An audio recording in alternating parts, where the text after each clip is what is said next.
Fear is a four-letter word, ladies. You want to go pee-pee in your big boy slacks? Keep it to yourself. Welcome, everyone, to another Literalist reaction video. I'm Dave. With me, as always, my good buddy, music lover, John Doe. John was making the craziest face right before I hit record. I was trying to get it in there, and I just missed it. It's very sad about it. Part of my pre-show warm-up. You're like Barbie at the end of that Toy Story movie when she's thank you, please come again. And then as soon as everyone leaves, and she's like, I'm so tired of smiling. Right. I was like that at my wedding. I'm so tired of smiling, it hurts. That's why I quietly eloped. What do we got today? Well, Dave, music? Are we going to music? No, I thought we were doing a Q&A. Q&A it is. Okay, just making sure. You know, what do we got today? We got Q&A. It's Q&A day. It's Q&A day. It's Q&A day, Dave. What questions / comments do we got today? Well, as you know, I've tried to lump them together by the song that they were commented on, as well as keeping track of the people who said it. And we had a lot of great comments about your reaction to 39 by Queen, actually ours, because I discovered it was a space story. Yeah, which is super fun. That I have gone back, actually listened to that song 2 more times since we recorded that video. I really enjoyed that song a lot. It was fun to go back and listen to it again, knowing fully what the lyrics meant. So yeah, go on. What do we got? Okay, well, once again, hello, fellow humans. Let's go into some of your comments for 39. Tim Wright, who is a regular contributor to our comments, said this: I had this whole album on 8-track first when I was 16 years old, which is pretty cool.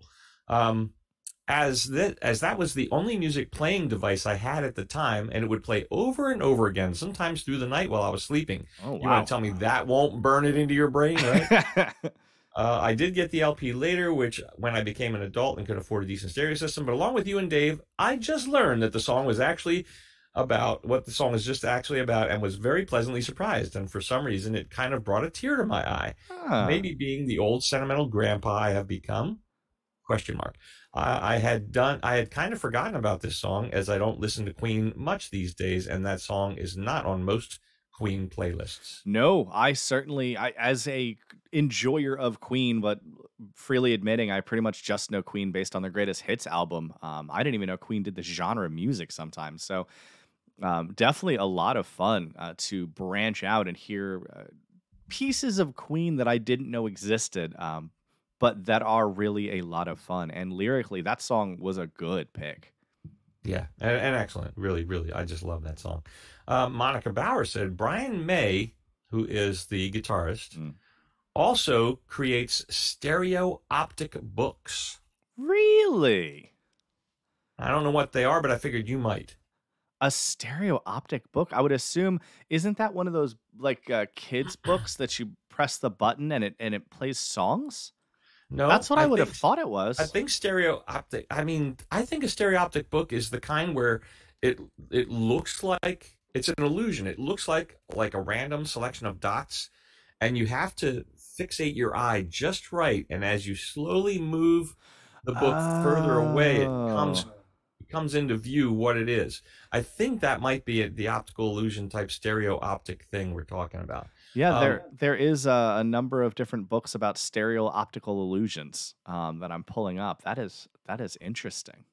All right. Well, if you've never done one, honestly, I find it I don't know why, I find it difficult to do. I have had success, doing that. I've had whole books with these things, and I have had success seeing the hidden image.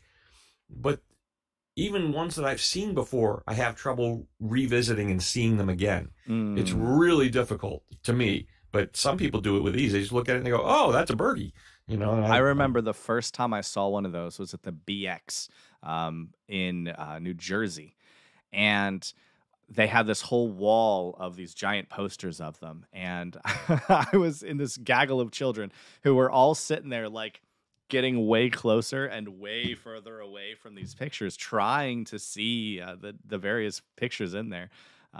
That sales dude didn't sell any of them. It was just a bunch of kids staring at his posters. But that was my first interaction with them, and I recall them being a lot of fun, but I would never buy one. Right. I would never put one on a wall because then you'd always have a bunch of random dots or shapes or whatever on the wall. Like, how could you ever? Anyway. But the little books, they were cool. So anyway, I didn't know Brian May created those. And what does it take to create that? I can't even imagine. Being smart about the topic? Yeah. So not me. Yeah. So, okay. Listener viewer Bob Woods said, I can't even say exactly what he said because he says a wordy dirt. Oh. He says, holy dag-nabbit. Dag-nabbit, Batman. Exclamation point, all caps, by the way, holy. This thing.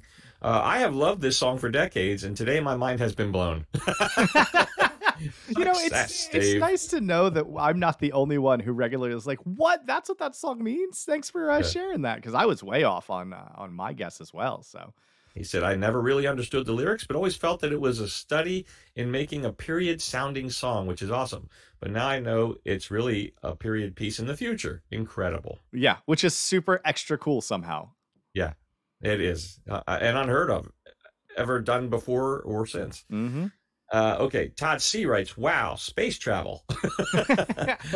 I've always enjoyed the song and never understood the lyrics or bothered to investigate them. Makes me love the song even more. Should have guessed it. Considering Brian May is an astrophysicist. Mm-hmm. Good trivia, 239th song. Wow. So I guess we're pleasing the audience with some of our stuff. Lindsay Krellin writes, Brian May is Dr. Brian May. Also, Roger Taylor has a degree in biology after changing from dentistry. Roger Taylor's the drummer of Queen. Dentistry to biology to being a drummer in Queen. What a turnaround of a life. That is. Freddie has a diploma in graphic arts and design. John Deacon has a first-class honors degree in electrical engineering. He made the amp that Brian May still uses today for his guitar sounds. That's crazy. From an old circuit board and speaker that he found in a skip. One very amazing band. I don't know what in a skip means. Maybe a dumpster, you think? I don't know. I don't know. It might be a British slang term. Yeah. Let's try a skip. Slang. Nope, I got nothing. It's slang for skipper. Yeah, I don't know. But anyway, just great detailed information about the band, highlighting just how smart they actually are. Michael Ripley says, great reaction. My super hippie neighbors, how hippie? They lived in a yurt. That's pretty solidly hippie. Yeah. Used to play this when I was a youngster, but I never guessed it was Queen either. And correction, and I have to say, I'm so glad somebody finally corrected this, because I heard you say it live in the video, and I chose not to correct it. It just wouldn't have worked out. It would have been clunky because you continued talking. But you said Columbus was 1490 or 1442. Did 42. I? It's 92. Yeah, it's 92. Yeah. Yeah, that sounds like a slip of the tongue I'd make. Yeah. So there you go. That's the highlights of the 39 reaction. So let's move to. That's funny. I got the year wrong. Yeah, I don't know why. Yeah, it's probably I was just in the flow of the rhyme, and at any ending in 2 that's a couple syllables fits the rhyme. But yeah, it's definitely 92. Yeah. Okay, and I know we've done some conversation from you and I, but we did leave a question. When did the Close to the Edge album come out? Because I had mentioned that it was the 50th anniversary, and it turns out we were actually pretty close to the actual anniversary date. Really? Yeah, it was released September 13th, 1972. Patrick says he bought it soon after and considered it a masterpiece, the entire album. But there you go. So we actually almost nailed the 50th anniversary date for the Close to the Edge album by doing And You and I the other day. And before the year is out, we're still going to get to that 18-minute specialty, Close to the Edge. So let's not forget about that. Okay, moving on to I Don't Remember, Peter Gabriel. All right, Alan Beaumont says, rather than being advice about remaining silent when questioned by police, I've always assumed it's the silence and amnesia of a jailer or policeman during public inquiries following a scandal, such as a death in custody. This is in the context of the other tracks on the album, in particular, the track Biko. We haven't done Biko. Do you know who Biko is? Biko is a South African anti-apartheid activist. and he was beaten to death in police custody in 1977. That sounds like an extremely believable story. Yeah. And there was the usual cover-up you see under such regimes. Here's what he says that they said happened to Biko. Biko was examined by a doctor who stated that there was no evidence of injury on Biko. He just died. The country's police minister, Jimmy Kruger, initially implied that it had been a result of a hunger strike, a statement he later denied. Security forces alleged Biko had acted aggressively and sustained his injuries in a scuffle in which he had banged his own head repeatedly against the cell wall. Yeah, sure. And then he stabbed himself in the back a bunch of times. Yeah. So anyway, they're suggesting that even though Biko doesn't appear ahead of, I don't remember, that there may be a relation to it. It would certainly fit. So now that I have context, it sounds like that would certainly fit the tone of the entire album as a whole.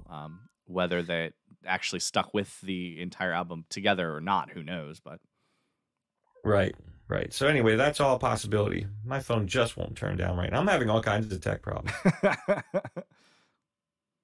Oh, you know why? Because Rich is calling. So Rich, sorry, man. I got nothing for you.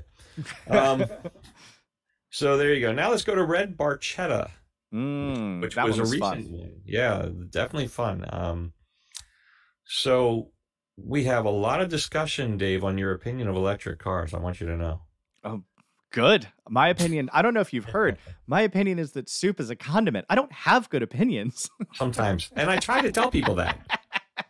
I'm like, Dave, he's a devil's advocate kind of guy. He just takes the odd viewpoint every now and again, and he stands on it like it's his life depending on it. And honestly, you can change him with your information. So yeah, you know what I love? Facts. Yeah, facts are good.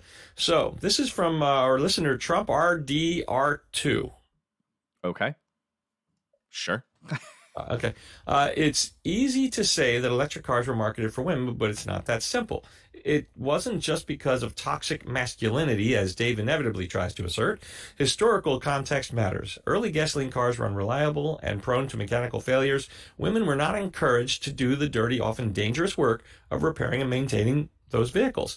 That was true with earlier steam vehicles and horse carriages, too. Chivalry was still a thing, and more reliable vehicle would be desirable to avoid being stranded. Preserving a woman's dignity and virtue was once important.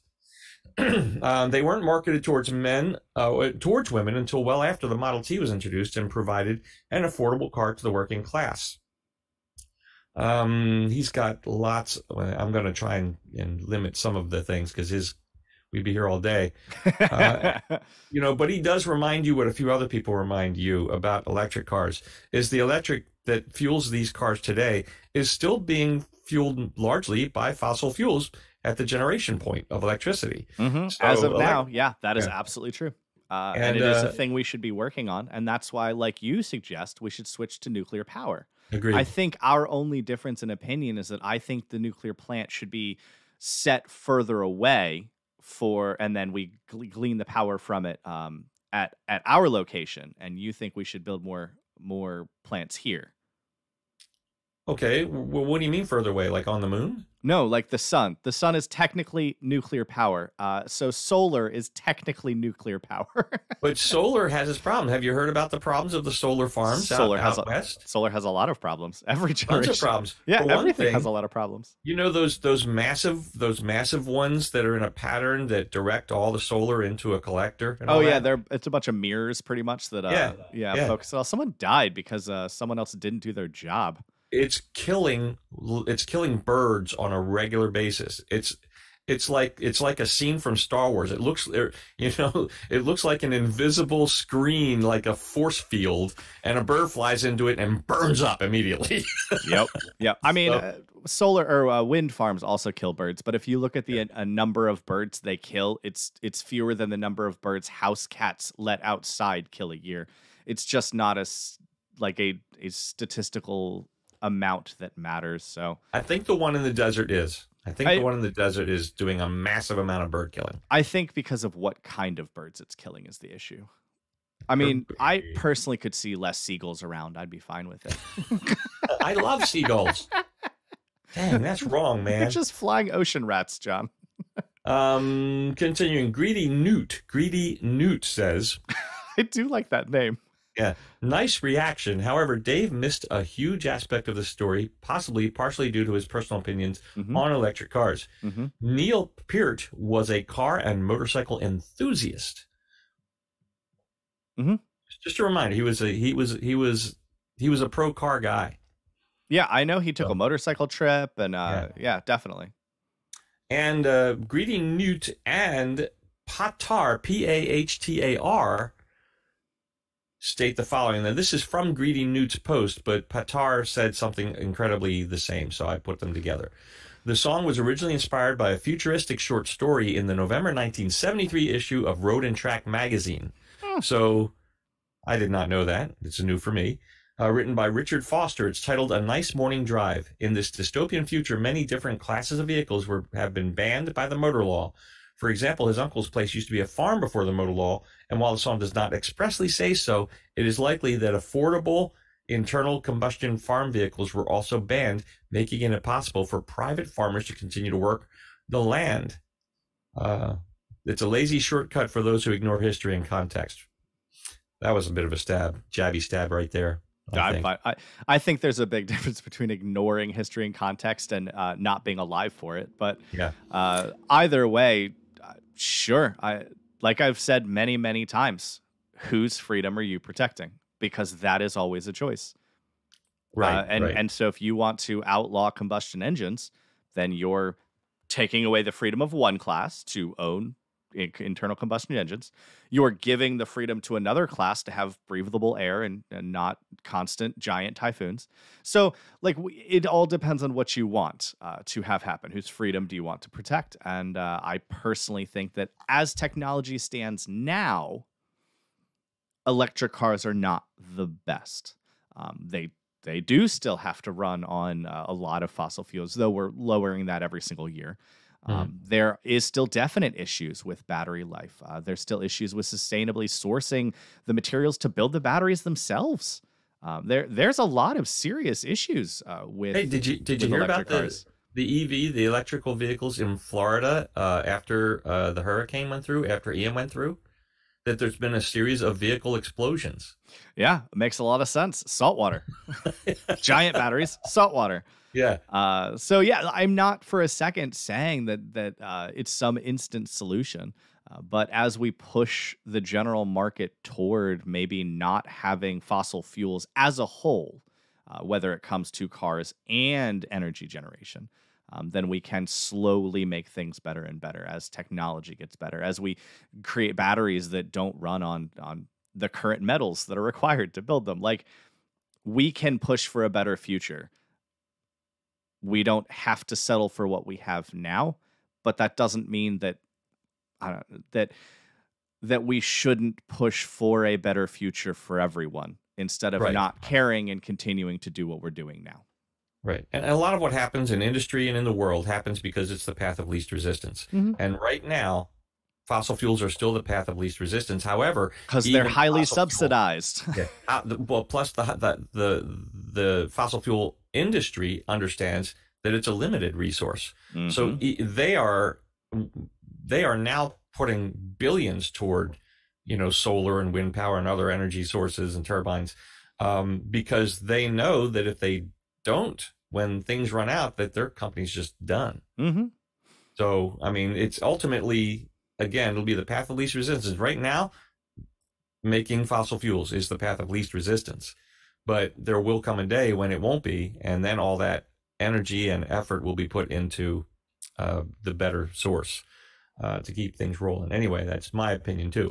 Yeah, so now I like it. We have what I think we should do this from now on. We should give the award to the best screen name for our Q&A. Sure. This came from Marty in Canuckistan. Marty in Canuckistan. Canuckistan. Like Canadians are called Canucks. That's pretty solid. Canuckistan. Marty in Canuckistan, which I think is hilarious. He says, well said. And remember, we're still talking about the song and the commentary. But well said. Too many people want should have been a second O there, Marty in Kanukistan. Too many people want political or environmental commentary. What he fails, I'm trying to understand that. What he fails to realize is that in World War II, the German battery development on their U-boats was the optimum of stored energy. Over 70 years later, and it's not a huge jump in storage capacity or efficiency. We presently do not have enough energy generation in even places like British Columbia to support full electric vehicles. And this province is almost fully hydroelectric. So what he's saying is if everybody switched to electric cars, even using hydroelectric, they wouldn't be able to supply the electricity demand needed to charge those batteries. They've done that study already. I actually read an entire scientific paper on that exact study, not British Columbia, but the world in general switching to EVs. And we can ramp up production to scale with electric cars. And there's another side note that a lot of people don't think about, and that's grid capacity. So obviously everyone's plugging in their electric car. Like that is a huge drain on the grid. And especially if you're trying to run air conditioners in the summer while it's happening, what people fail to remember is that the vast majority of electric car charging happens overnight while electric grids are the least strained. So we actually have more capacity than you'd think when it comes to charging electric vehicles. There's actually a really neat study, and they would have to tweak some of how things work, but there's actually a neat study done that would allow electric vehicles to help the grid. So if you had all the electric vehicles charged or plugged in, what you've actually done is plug in the largest battery grid that's ever existed. And so what you have now is a ton of batteries connected to the grid. And so now when they're all charged, say that it is summer, it's very hot out, a chunk of the population will not necessarily be driving their cars every day. There will always be a large portion of cars still plugged into the grid. And so what you can actually do is draw power from the cars during the daytime when the grid's being overloaded, and then charge them back up that night. No harm, no foul. There's a lot of that would require a change in the device, because electric car devices currently are one way. Well, that's why I said it would have to take a change in. And obviously, this is theory. This is a paper based on pure theory. But the point is, there are really neat ideas. There are smart people coming up with them. And there are enough smart people coming up with these ideas that I think in the future, we can have really cool stuff and not pollution. Yeah. All I want is both. Like, I'm not saying that one idea is the catch-all. I would love it if someone just came up with a brand new concept. I just read about a hybrid diesel hydrogen cars. They massively upped the amount of miles you can get out of the same car and lowered the pollution level. Like, there's a lot of different ideas, and I think this is not a catch-all. This is not a one idea solution. This is a ton of ideas that, when put together, end up causing real change, and that's how it should be. Good point. And to add into all that, and you're right, but and there are other problems people pointed out. For example, it's not uncommon. In fact, it's quite common to see rolling blackouts in California. Mm-hmm. And Texas is the worst offender, but yeah. Yeah, there you go. So if you have an EV car and due to a rolling blackout, you cannot charge it, that's another issue. There's lots of bugs that need to get worked out, clearly. Mm-hmm. Agreed. There are problems. Cool. Now let's look for solutions. The thing that bothers me is, they're talking about now to increase range. They're talking about making entire bits and parts of the car battery, like inside the doors and things like that. What frightens me is a reminder is that we're not just talking about 220 volts in a car battery. We're talking a gob, right? I mean, I don't know what it is, but we're talking a lot of volts in these car batteries. Mm-hmm. And I don't know if I want it under my arm while I'm resting my arm on the door panel. You know what I mean? I mean, I'm not having kids anyway, so yeah. I'll sit on a battery. Have you ever seen, I've seen this, and there's video of this, of, you're driving down a highway and a storm rolls up and the vehicle in front of you gets hit by lightning. What happens when that happens to an electric vehicle? That's a good question. I don't know. I've never seen an electric vehicle get hit by lightning. Now I'm curious. Now I want to know. When this is over, I'm actually going to look that up. I'm super curious. It has to have happened. You would think. Yeah, Well, like at this point, most likely has happened. You know, I had a college professor who got struck by lightning twice. At some point, the problem is you, right? Like at some point, your behavior is causing this. the universe said, "Stop! Cut it out, would you? Stop teaching that course. It's idiotic." But yeah, in conclusion of this topic, yes, there are lots of problems, and it is very easy to point out problems with absolutely any concept. But let's start working on solutions. Yeah. Yeah. Agreed. Okay, now continue with the song, but we're off the topic of electric cars. This song was, Tim Shelton says, this song was responsible for a speeding ticket when I was a teenager. That's fun. When the county sheriff deputy asked if I knew how fast I was going, I replied, "No, sir, my speedometer only goes to 85. That's not, don't say that. Oh, no. Just like the previous song, you can allude to, maybe don't say that to cops. Yeah. Don't talk to them in general.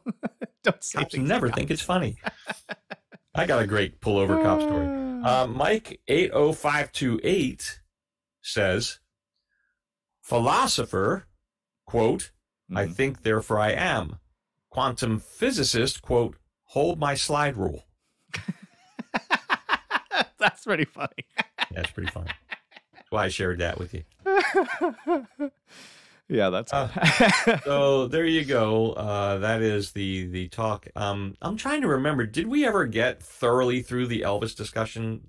I don't think we ever. No, I don't think we ever actually fully talked about Elvis. Let's broach it, because I just this week got another idiotic Elvis comment from another idiotic person. Counterpoint: it was a genius Elvis comment, and you just can't see it. I don't know what the comment is. So this is totally out of context. Well then. So if you haven't seen the Elvis video, to preface this, I started by being very honest that I know almost nothing about Elvis outside of pop culture references, and I think Animaniacs making fun of him and stuff. And like, that is literally it. I know. I think he died on the toilet. Likes peanut butter and banana sandwiches. I've now listed all of my Elvis knowledge. And so I said, as far as I know, I'm not much of an Elvis fan. I don't really care for Elvis. I don't like country music very much, and most of what I've heard from him is a little twangy. And I know that he's done lots, but once again, I'm illustrating how little I know about Elvis. So I said I'm not a huge Elvis fan. And that apparently made a lot of people angry. How dare I not be an Elvis fan, I guess? And then we watched some of the songs, and they were fine. I did not hate them by any means, but I just don't get the hype. And I think some of that will always be true for me, because I am not colored by nostalgia. And that has always been very interesting to me about doing this channel in general, is that everything to me is a vacuum. Every song I hear, everything I am shown, I hear in a vacuum, because I don't have the context of remembering being with my favorite gal at a concert the first time I heard this song, you know. And when you don't have nostalgia, things are very different. My wife recently made me watch the new, was that the witch movie that came out on Disney Plus recently? Hocus Pocus.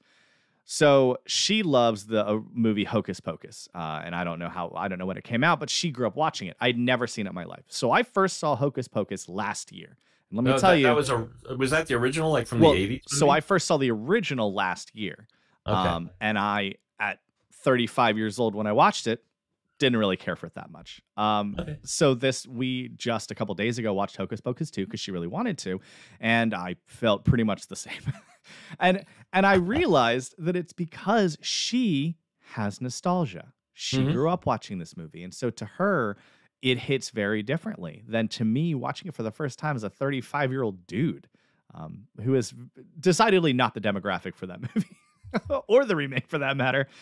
So, you know, it is very interesting. Meanwhile, if I watch Star Trek, it's all nostalgia. I grew up watching Star Trek. I love it, you know, and so there is a different feeling. And so I think Elvis is probably the worst offender to me in that category, in that not only did I not have any nostalgic feelings for Elvis, but what little I knew about Elvis made me not care about him. And what little I knew, probably wrong. I don't know. I never did any research on it because I didn't care. Right. So, that is the preface. Go on. Well, I almost feel like we should replay the beginning of the video for people or whatever, but maybe not. You can go and watch the video. But so just the other day, one day ago, Lisa L says, "You use Elvis for your selfish need for clickbait. Pathetic." All right. Boy, if you watch that video, I don't think you'd believe that that's true. Yeah. So I guess she caught me at a bad moment because I did reply. Oh, see, never reply, especially when you're in a bad mood. I know. Clickbait for what, Lisa? I say. Oh, this is a screen name Literalist Reactions. Clickbait for what, Lisa?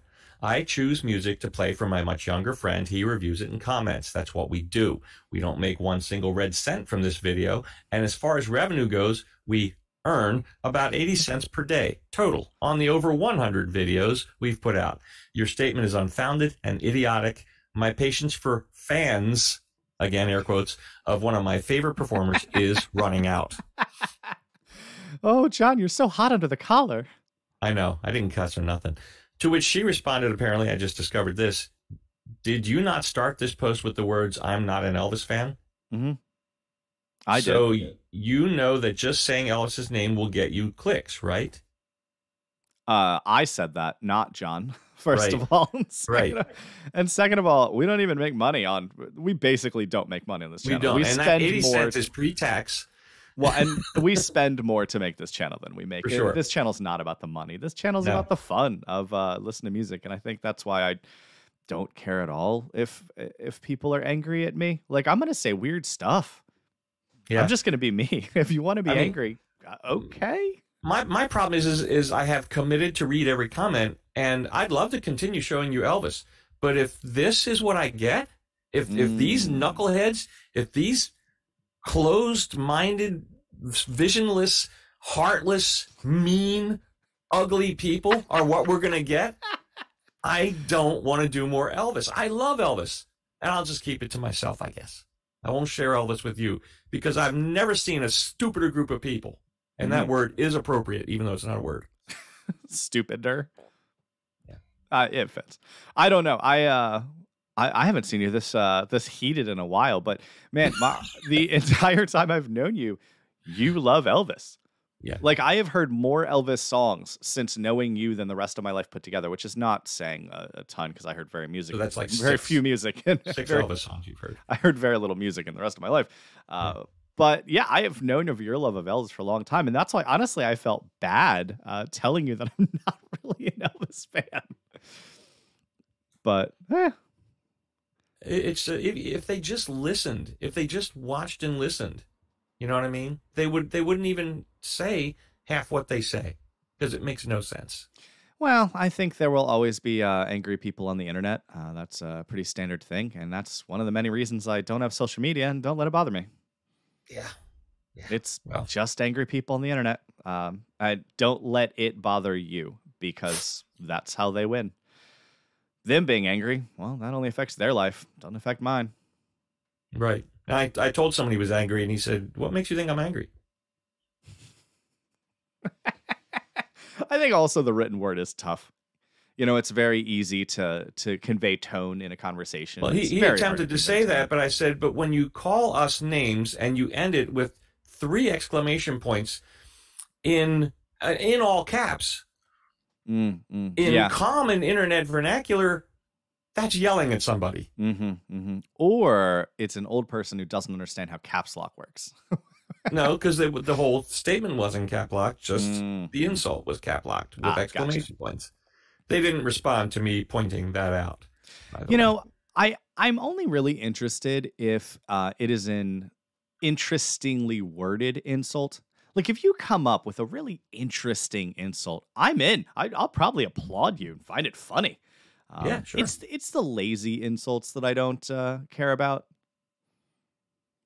Be interesting. Write an interesting insult. Tell me that my face looks like the butter that sat on your grandmother's counter for 2 decades. You know, like, come up with an interesting insult. Don't just say dumb. You look like the underside of a 63 Volkswagen Beetle. Yeah, it's just a very specific off-putting insult. Yeah, why not? I'm down with those. Yeah. So anyway, so that's the Elvis thing. And you know what I've decided? We will do at least one more, and we'll attempt to preempt those people with the pre-video discussion. Let's see if that works. Let's see if they actually listen. This time I'm just going to start it with, so I hate Elvis, which is not even true. And I will edit that out so that we can try this. Don't censor me, John. I'm going to have to censor you, Dave. It's for your own good. I am the government. Fair enough. Taking away my freedom. This freedom you protected, John. It's not mine. So, how about we end with some trivia? Oh, I'm down with that. Which of the following serial spokesfigures exhibits obsessive-compulsive behavior? The Iceman, the Donner Party. No, they weren't serial killers. They just ate people. Okay. I'm just naming. I was going to name serial killers, and then I realized I don't know a lot about serial killers. My wife could name a ton of serial killers. It has nothing to do with serial killers. Obsessive-compulsive. People, normal people are obsessive-compulsive. I know I am. Yeah. All right, so here are your choices. Mikey from Life Cereal, Captain Crunch, Sonny the Cocoa Puffs bird, or King Vitamin. King Vitamin. Which of those serial spokesfigures exhibits obsessive-compulsive behavior? I don't think it's Mikey. I think he just likes it. Frosted Flakes, isn't that the Great Tiger? I didn't mention Frosted Flakes. We had Captain Crunch. Oh, Captain Crunch. Sonny the Cocoa Puffs bird, or King Vitamin. And Mikey. I don't know King Vitamin, so I can't speak to that one. Yeah. I'm going to say Sonny the Cocoa Puffs bird. And you're absolutely correct. That is right. Sonny is constantly thinking about Cocoa Puffs. He's cuckoo for Cocoa Puffs. That's a textbook example of obsessive-compulsive disorder. But the kids love it. Well, the kids are cuckoo for Cocoa Puffs. Yeah, that's what I mean. I should eat more cereal. I eat very little cereal. It's chunky breakfast soup, John. You know my feelings on that. Chunky breakfast soup, which is a condiment. So it's a chunky morning condiment? It's a chunky morning condiment. Well, thank you if you've hung out with us this long. Why? Don't you got nothing better to do?